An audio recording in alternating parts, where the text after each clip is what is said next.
Hello बच्चों। आप सभी कैसे हैं? आप सभी को आज का नमस्कार। मैं आशा करता हूँ आप सभी बहुत अच्छे होंगे, ठीक होंगे। आपकी पढ़ाई कंटिन्यू चल रही होगी क्योंकि एग्जाम्स भी आने वाले हैं, चाहे जब आ जाएंगे। तो बेहतर है आप अपनी कोशिश में लगे रहिए, अध्ययन को लगातार निरंतर रखिए ताकि आगे आने वाले एग्जाम्स में आप बेहतर कर सकें और आपका भविष्य भी अच्छा हो सके। मैं आशा करता हूँ आप लोगों ने मेरे पीछे की जो वीडियोस आई होंगी उनको देखी होंगी, और नहीं देखे होंगे तो जाके देखिएगा। ज्योग्राफी के बहुत ही इम्पोर्टेंस टॉपिक को मैंने वहाँ डिस्कस किया हुआ है। तो बेहतर है आप उन वीडियोस को देखिए, लाइक भी करिए, और बेहतर है उनको पढ़िए कायदे से, ध्यान से। उससे एमसीक्यूज अपना तैयार करिए। तो आज मैं आपको थोड़ा सा कुछ आपके सिलेबस के बारे में बताऊंगा, क्योंकि सिलेबस क्या होता है ना, किसी भी एग्जाम को क्रैक करने के लिए सिलेबस बहुत ही इम्पोर्टेंस रखता है। क्योंकि पढ़ने के लिए तो आपके पास बहुत सारी चीजें हैं, मार्केट में बुक्स बहुत ज्यादा हैं, लेकिन आप कौन सा एग्जाम देने जा रहे हैं, किसकी तैयारी कर रहे हैं, जो सिलेबस है उसके अकॉर्डिंग आपको सारी तैयारी करनी पड़ती है। क्योंकि सिलेबस से बाहर जाएंगे कोई मतलब नहीं है। पढ़ने के लिए बहुत ज़्यादा पढ़ रहा, लेकिन लगा जो सिलेबस में है उसको आपने कवर नहीं किया। तो आपने उस चीज़ को कवर नहीं किया तो उसका कोई मतलब नहीं निकला। तो बेहतर है सिलेबस को ज़रूर ध्यान में रखिए। तो आज मैं कुछ आपका सिलेबस डिस्कस करूंगा, खासकर ज्योग्राफी वाले पोर्शन की। क्योंकि मेनली बीपीएससी 4.0 हुआ, टेट हुआ, और टीचर्स के एग्जाम हुए। जैसे बीपीएससी ने एग्जाम कराया था, टीजीटी पीजीटी का भी कराया था, उसमें भी ज्योग्राफी के बहुत सारे क्वेश्चंस आए थे। तो उसके अकॉर्डिंग आज का सिलेबस हम लोग डिस्कस करेंगे। जैसा कि आप सभी जान रहे हैं, पीआरटी लेवल पर ज्योग्राफी बहुत ही इंपॉर्टेंट था बीपीएससी में। उसमें लगभग 20 से 25 क्वेश्चंस पूछे गए थे, ज्योग्राफी और ईवीएस को मिला करके। क्योंकि ज्योग्राफी का ही पार्ट एक लगभग ईवीएस भी हो जाता है, काफ़ी सारी चीज़ें मिलती जुलती हैं। तो दोनों पार्टों को मिला करके मैंने आज आपका एक सिलेबस तैयार किया, तो मैं उसको आज डिस्कस करूंगा आप लोगों के सामने। ठीक, जैसे यदि देखेंगे बीपीएससी का सिलेबस अगर अकॉर्डिंग देखा जाए, 1.0, 2.0, 3.0, तो वैसे ही लगभग 4.0 का भी रहेगा। जब वैकेंसी आएगी उसी से मिलता जुलता आपका पेपर रहेगा। हो सकता है उसका स्तर थोड़ा सा और बेटर हो जाए, स्टैंडर्ड हो जाए। तो उसको देखते हुए मैंने ज्योग्राफी कुछ सिलेबस देखा है। पहले डिस्कस करते हैं क्वेश्चंस कैसे कैसे क्या आते हैं, मतलब कितने नंबर के क्वेश्चंस आ जाते हैं। अगर यदि देखेंगे आप बीपीएससी का, देखेंगे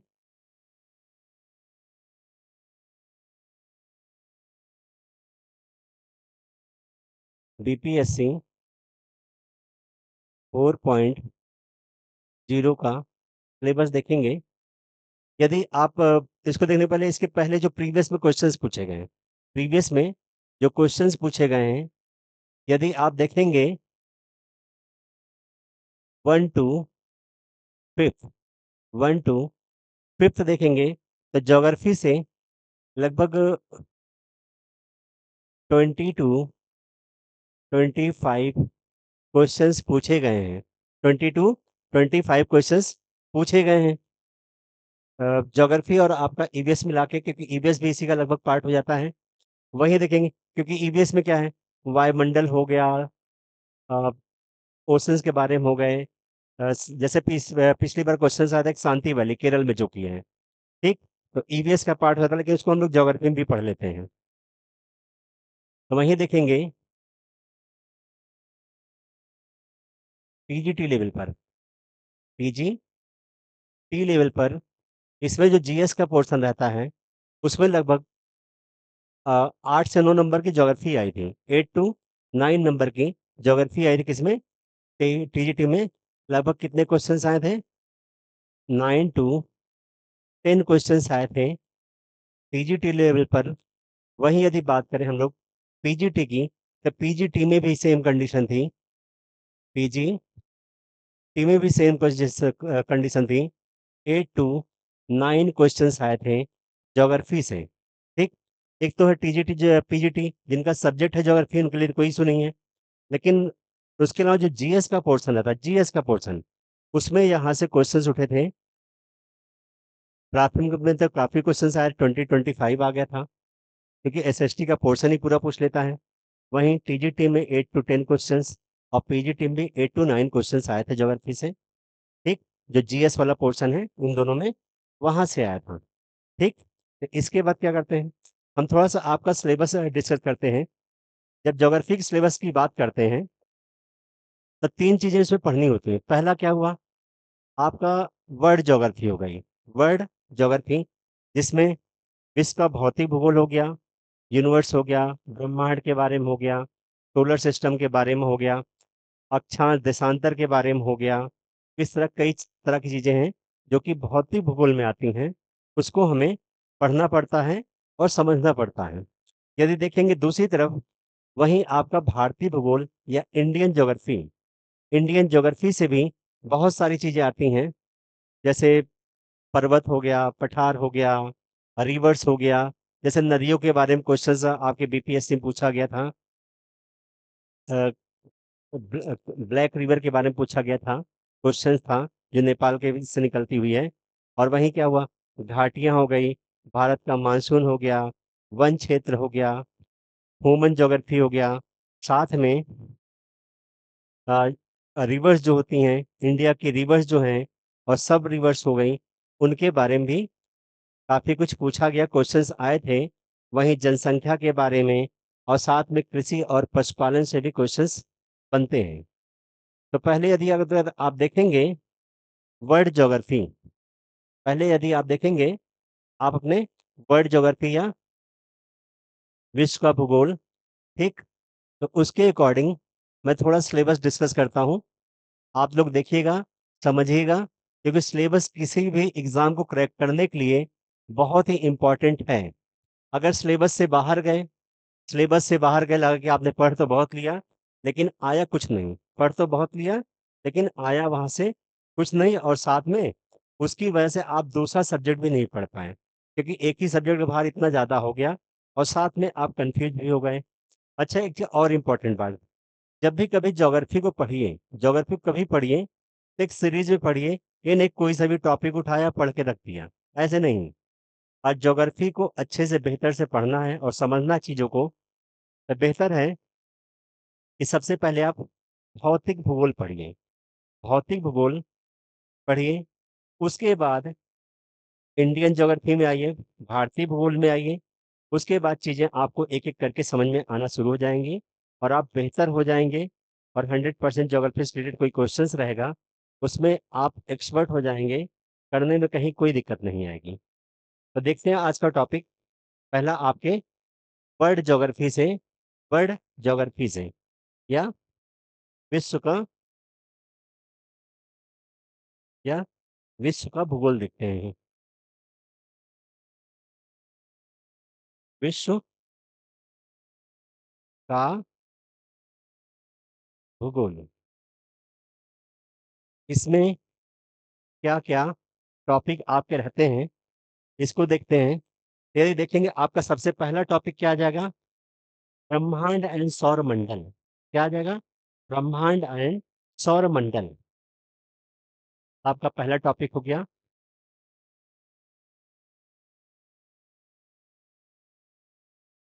ब्रह्मांड एवं सौर मंडल।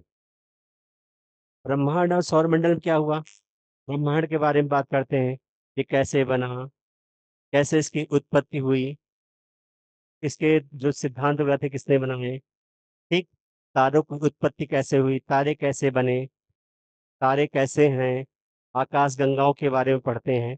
इस तरह की चीजें आपके ब्रह्मांड में आती हैं, और इस सौर मंडल के बारे में पढ़ेंगे। तो सौर मंडल क्या है, सौर मंडल में तो ऑलरेडी हम लोग रहते हैं, हमारा यही है। तो क्योंकि हमारा सौर मंडल से ही हमारा प्लेनेट क्या आता है, अर्थ आती है, पृथ्वी आती है, जिस पर हम रहते हैं।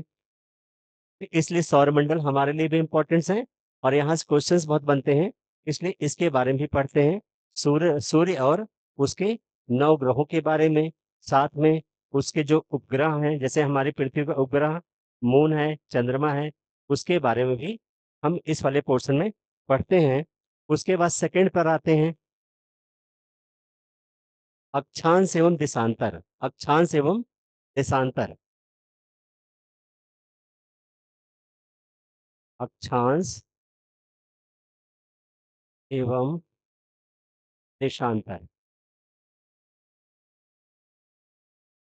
अक्षांश एवं देशांतर की बात करेंगे तो हम इसमें पढ़ते क्या है, लॉन्गिट्यूड, लैटिट्यूड, कौन सी कितने डिग्री पर है, इक्वेटर के बारे में पढ़ेंगे, मीन्स विषुवत रेखा के बारे में, और साथ में कर्क रेखा, मकर रेखा, जितने भी पोल्स हैं उनके बारे में, पोल्स जो आप देखते हैं लाइनें होती हैं, ठीक है, लॉन्गिट्यूड और लैटिट्यूड, उसके बारे में बहुत सारी चीज पढ़ेंगे, वहां से क्वेश्चन बनते हैं।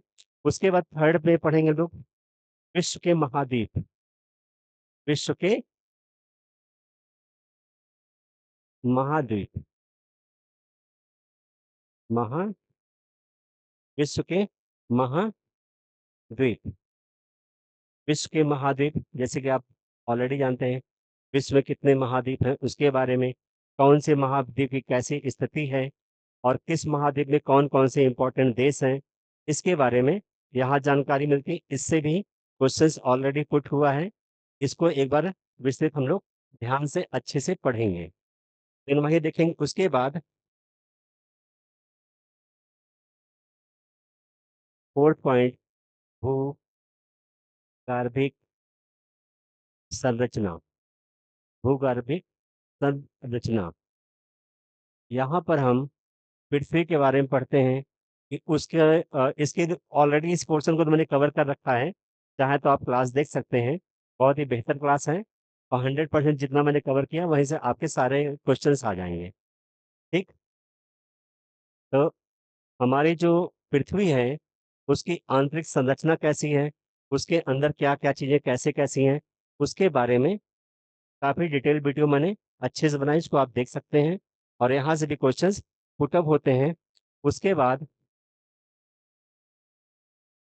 पर्वत, बहुत ही इंपॉर्टेंट टॉपिक है, पठार और मरुस्थल, मरुस्थल मतलब मीन्स डिजर्ट कह लीजिए, रेगिस्तान कह लीजिए, वो सारी चीजें हैं, पर्वत, हिमालय हुआ, और जो भी इम्पोर्टेंट्स आपकी पहाड़ियाँ हैं, साथ में पठार, दक्कन का पठार, मालवा का पठार, इन सभी जो क्वेश्चन बनते हैं जो कि हमारे साउथ इंडिया के पार्ट या दक्षिण भारत के पार्ट में जाते हैं। वहीं मरुस्थल, मरुस्थल मीन्स जो भी हमारा रेगिस्तानी एरिया है उसके बारे में, राजस्थान वाले एरिया को यहाँ पर हम कवर करते हैं। फिर उसके बाद आप चीज़ें चाहे लिखते जाइएगा, समझते जाइएगा, और बाद में समय दूंगा, चाहे स्क्रीनशॉट ले लीजिएगा। फिर उसके बाद देखेंगे 6 नंबर पर भूकंप, भूकंप और ज्वालामुखी, भूकंप और ज्वालामुखी, इस पोर्शन को देखेंगे। यहाँ से भूकंप से ज्वालामुखी से तो ऑलरेडी क्वेश्चन आया भी था बीपीएससी में। ठीक, तो ये दोनों भी टॉपिक बहुत इंपॉर्टेंट्स हैं, जिसको कि मैं ऑलरेडी एक वीडियो में कवर कर चुका हूँ, चाहे तो आप उसको मेरे प्रीवियस वीडियोस जो आए हैं उसमें देख सकते हैं, बहुत ही बेहतर क्लास है, तो उससे सारे क्वेश्चंस आप कवर हो जाएंगे, खासकर भूकंप और ज्वालामुखी से। तो इस पोर्शन को मैंने कवर कर रखा है, देखिएगा क्वेश्चंस ज्वालामुखी से ऑलरेडी आ चुका है, इसलिए इस पोर्शन को भी कवर करिएगा आप। फिर देखेंगे उसके बाद 7 नंबर पर प्रवाह तंत्र, प्रवाह तंत्र एवं नदियां, प्रवाह तंत्र एवं नदियां, प्रवाह तंत्र एवं नदियां, क्योंकि नदियों से ऑलरेडी काफी सारे क्वेश्चंस पूछे जाते हैं, जैसे ऑलरेडी बताया मैंने, ब्लैक रिवर के बारे में पूछा गया था, जो कि हमारे बिहार और यूपी के एरिया में आ जाती है, नेपाल से निकलती है, तो इसलिए प्रवाह, और खासकर नदियों में जो नदियां हमारे उत्तर भारत की हैं, उत्तर भारत की, और खासकर जो यूपी, बिहार और वेस्ट बंगाल वाले एरिया कवर करती हैं, और साथ में नॉर्थ ईस्ट में जो ब्रह्मपुत्रा है और उससे जो सब रिवर्स निकली हुई हैं, उनके बारे में जरूर पढ़ना है, क्योंकि वहीं से क्वेश्चन ऑलरेडी एक क्वेश्चन पुटअप हुआ था नॉर्थ इंडिया से, और लगभग इसी एरिया से क्वेश्चंस ज़्यादा पुटअप किए जाते हैं एग्जाम्स में। और साउथ में देखा जाए तो कृष्णा, कावेरी, गोदावरी, एक नदी है लूनी, माही, वहां से भी कभी कभी क्वेश्चंस पुटअप होते हैं। उसको भी हम लोग इस पोर्शन में कवर करेंगे। देन देखेंगे उसके बाद महासागर। महासागर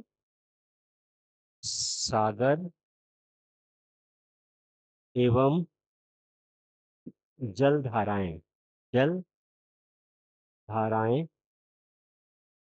ऑलरेडी आप महासागर इंपॉर्टेंट पोर्शन है। ऑलरेडी इससे सभी एग्जाम्स में क्वेश्चंस पूछे ही जाते हैं, चाहे वो बीपीएससी हो, चाहे टीचिंग एग्जाम्स हो, चाहे सिविल सर्विसेज हो, या चाहे वनडे एग्जाम हो, या चाहे एसएससी का ही क्यों ना हो, यहाँ से क्वेश्चंस ऑलरेडी बनते आए हैं। और जल धाराओं से भी क्वेश्चंस बनते आए हैं। ये भी बहुत इंपॉर्टेंट टॉपिक है, इसके बारे में भी हम लोग पढ़ेंगे। महासागर पैसिफिक ओशन हुआ, ठीक है, हिंद महासागर हुआ, तो वहाँ से कौन कौन से क्वेश्चन है इंपॉर्टेंट, उसके बारे में हम लोग डिस्कस करेंगे इस वाले पोर्शन में।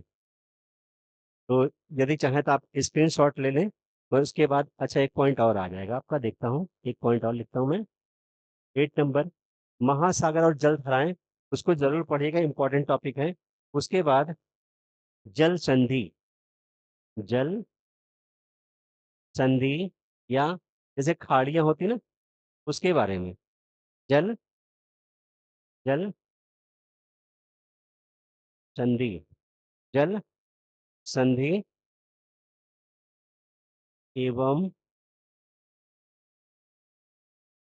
महासागरी, महासागरी गर्त,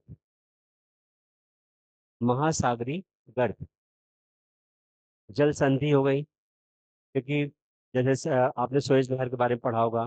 प्लस एक महाद्वीप से दूसरे द्वीप महाद्वीप के बीच में, या प्लस एक देश से दूसरे देश में जलों का बंटवारा, महासागरों का बंटवारा, ओशंस का बंटवारा कैसे होता है, उसके बारे में। जैसे आप देखेंगे इंडिया में, भारत नीचे क्या है आपका, इंडियन ओशन है।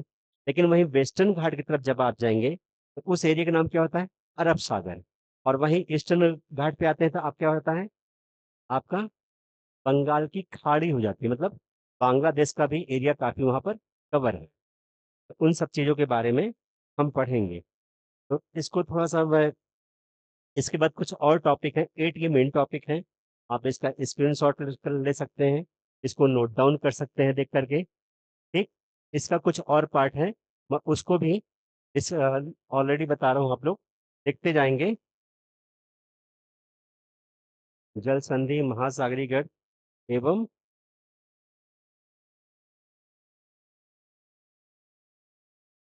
9 नंबर पे देखेंगे आपका हो जाएगा वायुमंडल। वायुमंडल,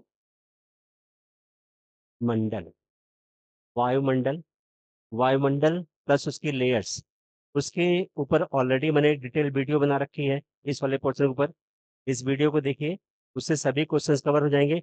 ऑलरेडी इस पोर्शन से भी क्वेश्चन आया हुआ है, तो इस पोर्शन को भी पढ़ना बहुत इंपॉर्टेंट है और ध्यान देने योग्य है। खासकर लेयर हो गई, जैसे कि आप देखेंगे क्षोभ मंडल हो गया, समताप मंडल हो गया। समताप मंडल में क्या है, हमारी ओजोन लेयर है, O3 के नाम से जानते हैं जिसको।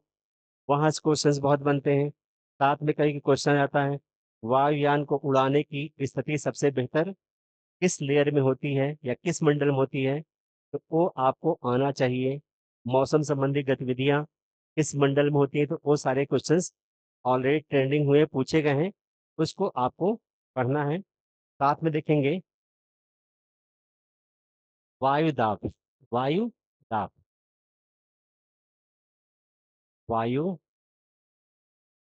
दाब, वायु दाब, इसके बारे में भी पढ़ना बहुत इंपॉर्टेंट है कि वो वायु दाब क्या है, कहाँ से गर्म हवाएं चल रही, कहाँ से ठंडी हवाएं चल रही हैं। क्योंकि इसी के ऊपर हमारा क्या है, मानसून डिपेंड होता है। मानसून डिपेंड होता है हर देश का, कहाँ पर कैसे क्या चीज़ें चल रही हैं, तो उसके ऊपर यहाँ पर डिस्कस किया जाता है। इसको बेहतर तरीके से इसकी भी क्लास आएगी, मैं आगे क्लासेस में इसको डिस्कस करूंगा, आप लोग देखते रहिएगा। देन वहीं देखेंगे, उसके बाद देखेंगे चक्रवात। चक्रवात ये एक इम्पोर्टेंट टॉपिक है। यहाँ से क्वेश्चन बनते हैं क्योंकि हर एक देश में आता ही रहता है। इसकी वजह से बहुत कभी कभी बारिश हो जाती है, तूफान आ जाते हैं। जो कोस्टल एरियाज में जो एरियाज पड़ते हैं, उस एरिया को ये बहुत ज़्यादा प्रभावित करते हैं। इसलिए यहाँ से क्वेश्चंस भी बहुत बनते हैं। ऑलरेडी प्रीवियस एग्जाम्स में यहाँ से क्वेश्चंस आने की संभावना है, आ चुके हैं, लेकिन फ्यूचर में आने वाले पेपर में शायद यहाँ से क्वेश्चंस पुट अप किया जा सके, तो इसलिए इसके बारे में भी हम लोग आगे पढ़ेंगे। सेंट्रल वन मृदा, वन मृदा, ठीक। जैसे हमारे पृथ्वी पे बहुत सारे वन हैं, कि उन वनों में कौन-कौन सी कैसे क्या मृदा पाई जाती है। वो मृदा कौन-सी है जहाँ पे वन बहुत ज़्यादा पाए जाते हैं। जैसे आप देखते हैं अफ्रीका के एरिया हुआ, नॉर्थ अमेरिका, साउथ अमेरिका की एरिया हुआ, काफ़ी सारे वन हैं। साथ में इंडिया में देखेंगे आप सदाबहारी वन पाए जाते हैं। अगर यदि यही देखेंगे हमारे सुंदरबन वाले डेल्टा वाले एरिया में, वहाँ किस टाइप के वन पाए जाते हैं, किस तरह की मृदा पाई जा रही है। इसके बारे में भी यहाँ हम लोग डिस्कस करेंगे। वन मृदा या वन से भी क्वेश्चंस बहुत बनते हैं। जैसे कि पिछले एग्जाम में ऑलरेडी वन से क्वेश्चन आया हुआ है, भारत के भूगोल में सदाबहार वन से। तो वैसे ही देखेंगे नेक्स्ट इसी में, ये आपका पोर्शन हो गया इतना भौतिक भूगोल का। इतना ये पोर्शन क्या हो गया आपका, विश्व का भूगोल, और साथ में भौतिक भूगोल का, जिसको हम आगे क्लासों में कवर करेंगे। कुछ पोर्शन जैसे भूकंप और वह ज्वालामुखी मैंने इसको कवर कर रखा है। देन साथ में इसको मैंने ऑलरेडी कवर कर रखा है, वीडियो आपका बन रखा है, आप चाहें तो देख सकते हैं। इसको मैंने कवर कर रखा है, इसका वीडियो ऑलरेडी है, आप इसको देखेंगे, आपको लगभग बहुत अच्छी सफलता मिलेगी और आपको पसंद आएगा। और इन जो वीडियोस मैं बनाता हूँ, उसको आप ध्यान दिया पढ़ा करिए, और साथ में उसी के ऊपर एमसीक्यूज अपने मन से भी बनाया करिए, या उससे रिलेटेड एमसीक्यू सॉल्व करेंगे, तो आप देखेंगे कि आप बेहतर ढंग से उसको सॉल्व भी कर पाएंगे। तो ये हमारा विश्व के भूगोल का टॉपिक हुआ। अब इसके बाद हम डिस्कस करते हैं भारतीय भूगोल वाला टॉपिक। कौन सा? भारतीय भूगोल वाला टॉपिक। भारतीय भूगोल वाला टॉपिक देखते हैं। क्योंकि ज्योग्राफी का पोर्शन थोड़ा सा लेंदी लगता है, लेकिन अगर आप पढ़ेंगे, डेली आधे घंटे भी पढ़ेंगे, तो आपका लगभग पूरा का पूरा एरिया कवर हो जाएगा, और बहुत ही आराम से, बहुत ही तरीके से, क्योंकि पोर्शन ऐसा है कि एक बार अगर अच्छे से आप पढ़ लेंगे, तो कोई चीज़ भूलता नहीं आदमी, क्योंकि जो भूगोल सब्जेक्ट है, वो थोड़ा सा टेक्निकल सब्जेक्ट होता है। तो कह सकते हैं इसको पढ़ने के बाद, और साथ में इसको पढ़ने में इंजॉय भी आता है, मज़ा भी आता है बच्चों को चीज़ों को जानने के लिए, बहुत सारी चीज़ें। तो चलिए अब आगे नेक्स्ट टॉपिक देखते हैं आपका, इसी में भारत का भूगोल। भारत का भूगोल। अब भारत का भूगोल का कौन कौन सा एरिया कवर होगा, उसको देखिए मैं बता रहा हूँ, समझते जाइएगा। हाँ, थोड़ा सही हुआ। भारत का भूगोल, इसमें कौन कौन सा एरिया कवर करूंगा, ठीक है, जो आपके एग्जाम्स के लिए बहुत इंपॉर्टेंस है, उसको देखिएगा आप, ठीक। तो पहला टॉपिक क्या हो जाएगा, भारत का भूगोल की बात हो रही है, तो भारत के भूगोल का सामान्य परिचय, ठीक। भारत के भूगोल का सामान्य परिचय, सामान्य परिचय, इसके ऊपर ऑलरेडी मैंने वीडियो बना रखी है, इसके ऊपर ऑलरेडी आपकी क्लास आ रखी है। आप उस क्लास को देखिए, ध्यान से लोगों तक शेयर भी करिए, ताकि आपके फ्रेंडों को भी हेल्प मिले। सामान्य परिचय, ठीक, भारत के बारे में है ये, भारत का सामान्य परिचय, ठीक। इसके ऊपर क्लासेज है, उसको ध्यान से देखिएगा। आप 100% एक एक एमसीक्यूज को इस क्लास के माध्यम से सॉल्व कर पाएंगे। जो भारत का सामान्य परिचय एक क्लास आई है। देन सेकंड पोर्शन क्या रहेगा आपका इसमें, ये देखेंगे पर्वतीय, पठारी एवं मैदानी क्षेत्र। पर्वतीय,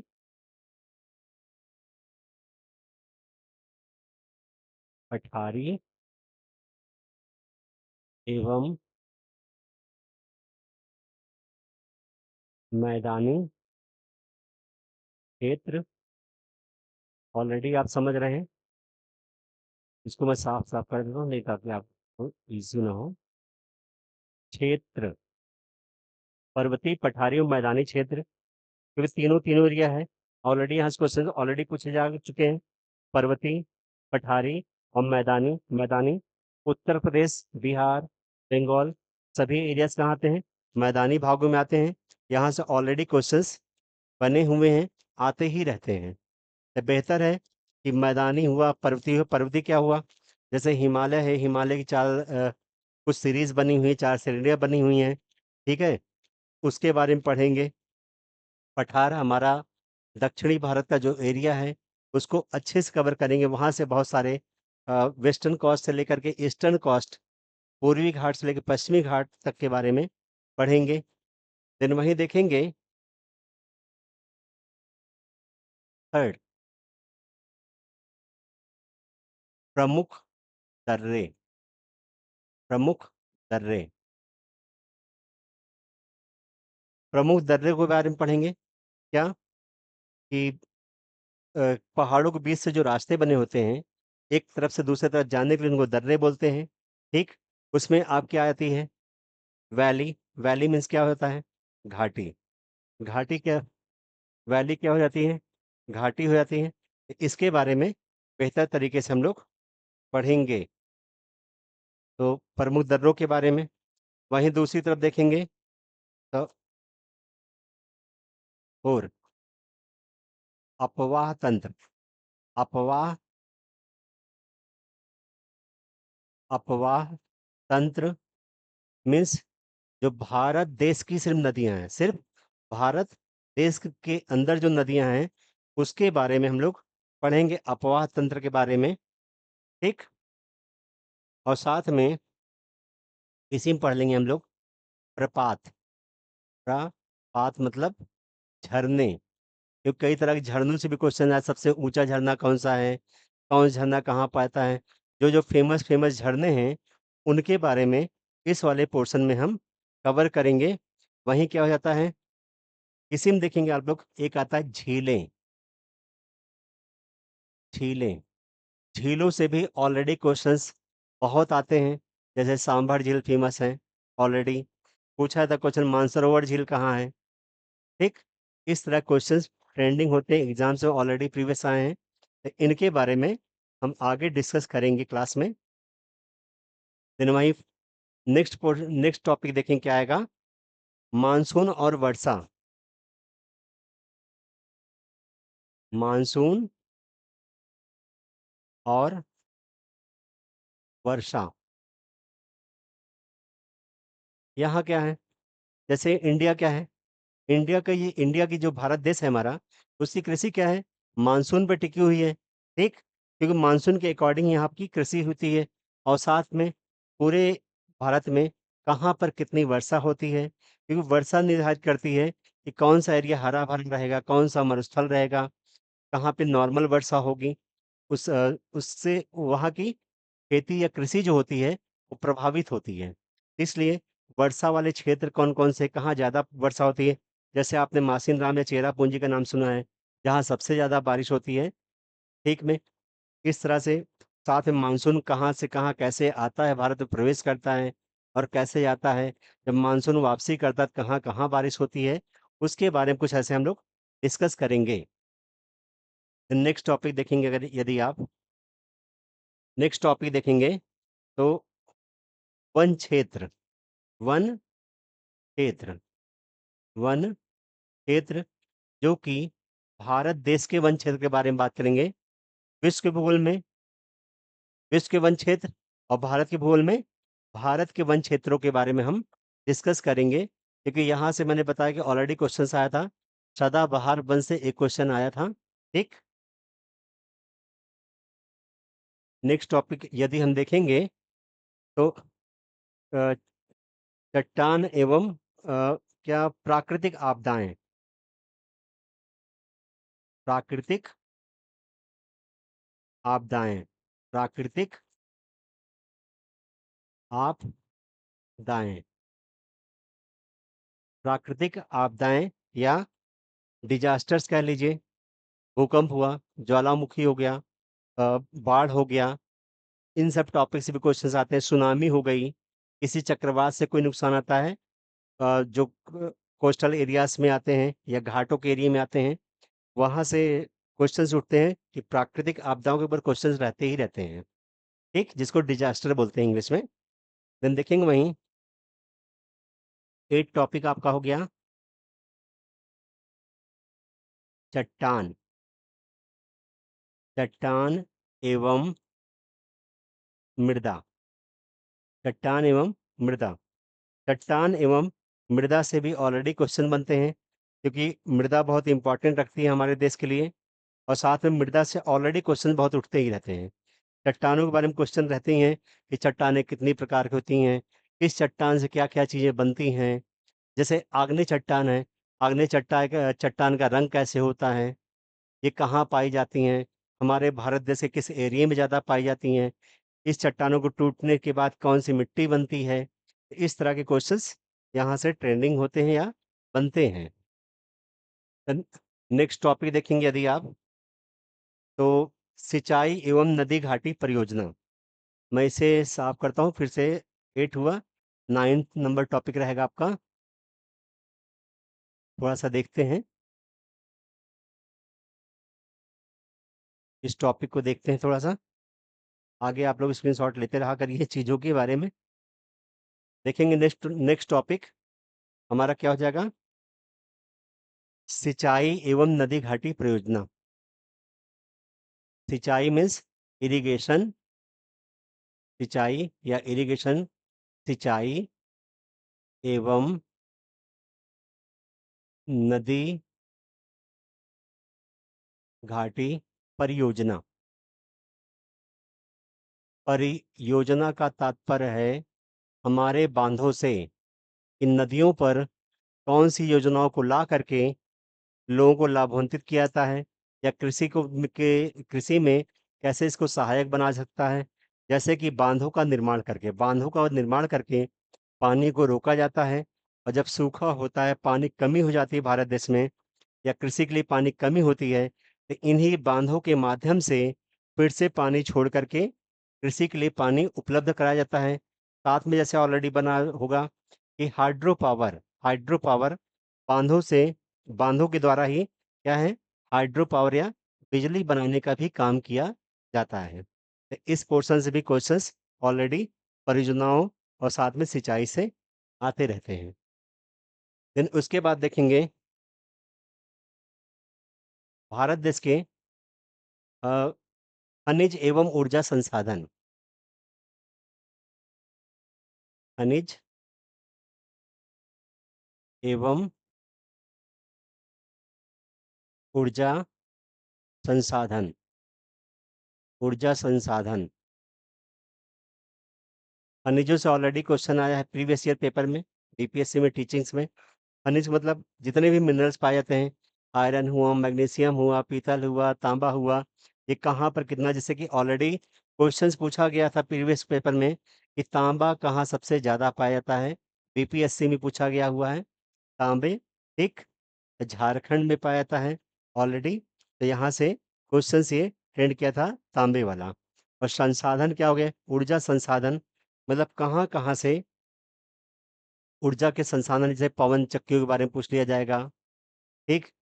और साथ में जो पावर हाउसेस बनते हैं, थर्मल पावर के लिए किस जरूरत पड़ती है, कोयले की जरूरत पड़ती है, ठीक। तो वहां से क्वेश्चन ये कि ऊर्जा के संसाधन कौन, जैसे पेट्रोलियम हुआ, कोयला हुआ, डीजल हुआ, पेट्रोल हुआ, इन सभी जगह से क्वेश्चंस पूछे जा सकते हैं जो कि फॉसिल फ्यूल से हमें मिलते हैं। देन नेक्स्ट पॉइंट देखेंगे 11 में, यदि आप देखेंगे तो उद्योग एवं परिवहन, उद्योग एवं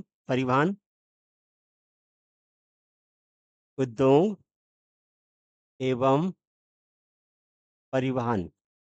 परिवहन मीन्स ट्रांसपोर्ट, एक उद्योग मीन्स इंडस्ट्री। इंडस्ट्री, इंडस्ट्री क्या है, जैसे आजकल हमेशा ट्रेंड रहता है कि भारत की बेरोजगारी खत्म करने के लिए क्या है, इंडस्ट्रियां लगानी चाहिए जहाँ पे लोगों को ज़्यादा से ज़्यादा रोजगार मिल सके, और साथ में आजकल इतने ज़्यादा हाईवेज़ बन रहे हैं, हाईवेज़ दिख रहे हैं already, national highway, states highway, क्योंकि लोगों के आने-जाने का साधन अगर ज़्यादा रहेगा और साथ में जो हमारा परिवहन है, उसको चलने के लिए चलाने के लिए रोडें अच्छी रहेंगी, सड़कें अच्छी रहेंगी, तो लोग क्या है डेवलपमेंट बहुत अच्छा होगा और साथ में समय की बचत होगी।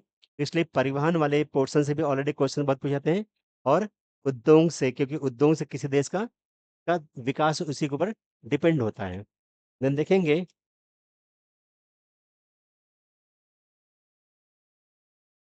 कृषि एवं पशुपालन, ये भारत के भूगोल का टॉपिक है पूरा। तो कृषि में क्या देखेंगे आप लोग, हमेशा नॉर्थ ईस्ट में होता क्या है, झूम कल्टीवेशन कहाँ होता है, ठीक है? चाय के बागान कहाँ हैं, ठीक है? बागवानी और मसालों की खेती के बारे में पूछ लिया जाता है। साथ में कभी-कभी जैसे हमारा कश्मीर का एरिया, वहाँ पर कौन-सी फसल ज़्यादा होती है? हिमालय एरिया में क्या होती है? उत्तराखंड वाले एरिया में कौन-सी फसल होती है ज़्यादा? और वहीं मैदानी क्षेत्रों की बात करें, तो मैदानी क्षेत्रों में जो यूपी, बिहार, वेस्ट बंगाल का एरिया है, यहाँ कौन-सी फसलें ज़्यादा होती है? जैसे एक क्वेश्चन है, कॉटन की फसल कहाँ सबसे ज़्यादा होती है? इन सब चीज़ों के बारे में क्वेश्चंस आते रहते हैं। आपको पढ़ना पड़ेगा, समझना पड़ेगा, क्वेश्चंस आने की संभावनाएँ बनी रहती हैं। अब साथ में मानव प्रजातियाँ, मानव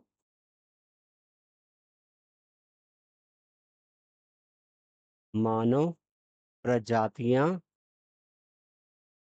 प्रजातियाँ मानव प्रजातियाँ मीन्स कि मानव की कितनी-कितनी प्रजातियाँ पाई थी, कौन कहाँ से आया है, ठीक है? भारत देश काफ़ी बड़ा एरिया है, तो वहाँ डिफरेंट-डिफरेंट टाइप के लोग रहते हैं, तो उनके बारे में हम लोग कुछ पढ़ेंगे।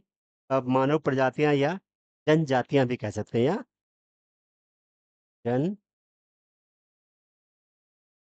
जनजातियाँ, ठीक? इसके बारे में पढ़ेंगे। वहीं एक आपका लास्ट का पॉइंट आएगा जनसंख्या, जनसंख्या,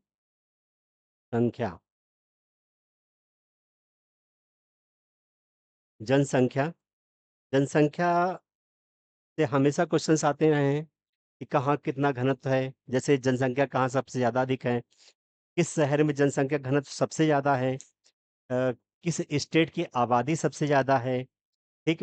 और क्योंकि जनसंख्या इस तरह के क्वेश्चंस ऑलरेडी आए हैं, इसलिए हम लोग जनसंख्या के बारे में पढ़ेंगे। जैसे पहाड़ी एरिया में आबादी कम क्यों होती है, मैदानी क्षेत्र में आबादी क्यों ज़्यादा होती है, इस तरह के क्वेश्चंस यहाँ से ट्रेंड करते हैं, आते रहते हैं, उसके बारे में समझेंगे। और नेक्स्ट टॉपिक विविध कर लीजिए। इसमें क्या है ना, कुछ क्वेश्चंस ऐसे हैं कि जो ऑलरेडी एग्ज़ाम्स में आए हैं, मैं उसके ऊपर डिस्कस करता रहूँगा बीच-बीच में, ठीक? तो जो क्या है, विभिन्न प्रकार के और कई तरह के प्रश्न होते हैं, उसको मैं ऑलरेडी आपके सामने लाता रहूँगा, उसको पढ़ाता रहूँगा। बस बेहतर ढंग से आप लोग उसको पढ़ते रहिएगा, देखते रहिएगा और समझते रहिएगा। नेक्स्ट उसके बाद मैंने विश्व का भूगोल बताया, भारत का भूगोल। अब बीपीएससी की इम्पोर्टेंस है, बिहार का भी भूगोल है या जिसको आप बिहार स्पेशल कहते हैं, जिसको आप बिहार स्पेशल कहते हैं, ठीक? तो बिहार स्पेशल क्या हो गया? बिहार स्पेशल में स्पेशली बिहार के बारे में बताया जाता है और उसका जो भूगोल होगा, बिहार का जो भूगोल होगा, वो जो आपका भारत का भूगोल है, जो आपका भारत का भूगोल है, उसी पोर्शन से आपका उसी पोर्शन से आपका बिहार का भी भूगोल कवर हो जाएगा, ठीक? तो आप इसको बिहार का भूगोल कह लीजिए या बिहार स्पेशल कह लीजिए, ठीक? स्पेशल कह लीजिए, ठीक? दोनों बात एक ही है। तो बिहार के बारे में क्या है? यहाँ के यहाँ बिहार क्या है? चारों तरफ इसके भी पहाड़ हैं, ठीक है? विंध्य माउंटेन का छोटा-सा पार्ट है, ठीक? जैसे कि कैमूर की पहाड़ियाँ इसके दक्षिणी भाग में पाई जाती हैं, ठीक? तो इसलिए यहाँ की बिहार की संरचना के बारे में पढ़ लेंगे। बिहार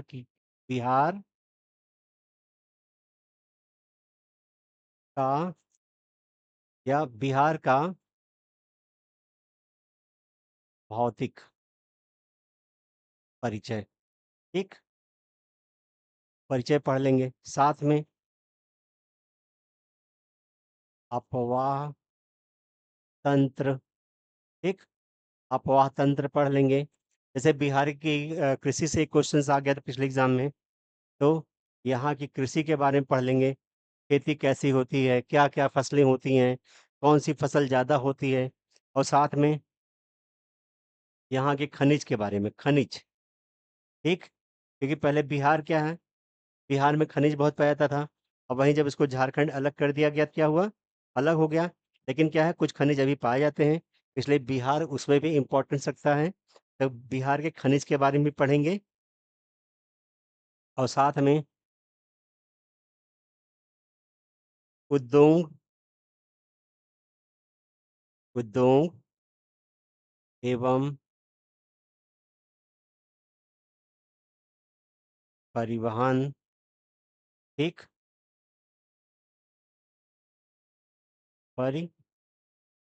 परियोजनाएं इत्यादि के बारे में हम पढ़ेंगे। और साथ में बिहार स्पेशल से, ये तो हो गया, और साथ में बिहार स्पेशल के ऊपर मैं एक स्पेशल क्लास कुछ दिन बाद लेकर के आऊँगा, जिसको आपको बिहार स्पेशल पढ़ने की शायद ज़रूरत ना पड़े। मैं ऑलरेडी इस पे बहुत बेहतर क्लास आपके लिए लेकर के आऊँगा, ताकि पढ़ने की ज़रूरत ना पड़े आपको। ठीक? तब बिहार के भूगोल में या बिहार स्पेशल में ये मेन टॉपिक्स हैं, इनको आपको कवर करना पड़ेगा। प्लस और भी बहुत सारी चीज़ बिहार के बारे में है। यहाँ के लोग हो गए, यहाँ की पर्सनैलिटीज़ हो गई, यहाँ के फेमस लोग हो गए, उसके बारे में पढ़ना पड़ेगा। क्योंकि बिहार क्या है, एक ऐतिहासिक शहर भी रहा है, तो उस पहलू से भी यहाँ से बिहार स्पेशल में क्वेश्चंस बनते हैं, तो आपको पढ़ना पड़ेगा। ठीक, एक पोर्शन और आएगा इसमें, भाषा। ठीक, भाषा। तो भाषा के बारे में भी आप बिहार स्पेशल में ज़रूर से ज़रूर पढ़ना रहेगा। तो ये जितने मैंने टॉपिक बताए हैं आपको, लगभग मैं पूरा का पूरा कवर करूँगा 100%। अगर आप मेरी क्लासेस देखते रहेंगे, तो आपको अलग से ज्योग्राफी पढ़ने की ज़रूरत बिहार की नहीं पड़ेगी। ठीक? बीपीएससी एग्ज़ाम हो, या टीचिंग एग्ज़ाम हो, या एसएससी हो, या वनडे कोई भी एग्ज़ाम हो, आप हमारे इस ज्योग्राफी क्लास से चीज़ों को क्रैक कर सकते हैं। और साथ में बिहार बीपीएससी 4.0 में इसके अलावा किसी और टॉपिक को पढ़ने की ज़रूरत आपको नहीं पड़ेगी। तो इस तरह करके आज मैंने आपको बीपीएससी 4.0 का सिलेबस डिस्कस किया। तो बेहतर है कि, मुझे तो लगा कि आपको बेहतर ढंग से समझ भी आया होगा। तो आगे इन सब चीज़ों को अपना बना लीजिएगा, जहाँ नोट्स बनाते होंगे अपना सिलेबस लिख लीजिएगा। उसी के अकॉर्डिंग क्लासेस मेरी आती रहेंगी, और उन क्लासेस को ध्यान से देखते रहिएगा। ठीक है? और साथ में लाइक करते रहिएगा, जिससे मोटिवेशन बना रहे और आगे मैं बेहतर क्लासें देता रहूँ। ठीक है? इसी के साथ आपका सिलेबस मैंने डिस्कस कर दिया और फिनिश हुआ। तो तब तक के लिए धन्यवाद। आगे न्यू क्लास में फिर मिलते हैं। ठीक बेटा? Thank you. लाइक करिए और सब्सक्राइब करते रहिए, और ख़ासकर अपने फ्रेंडों को ज़रूर शेयर करिए क्लास, ताकि उनका भी इसके प्रति इंटरेस्ट बना रहे और क्लास को पसंद करें, और उनका भी साथ में काम होता रहे। ठीक? ओके, धन्यवाद। Thank you. सभी बच्चों को मन लगा के पढ़ाई करें, आगे एग्ज़ाम्स आने वाले हैं। धन्यवाद। थैंक यू बेटा सभी को।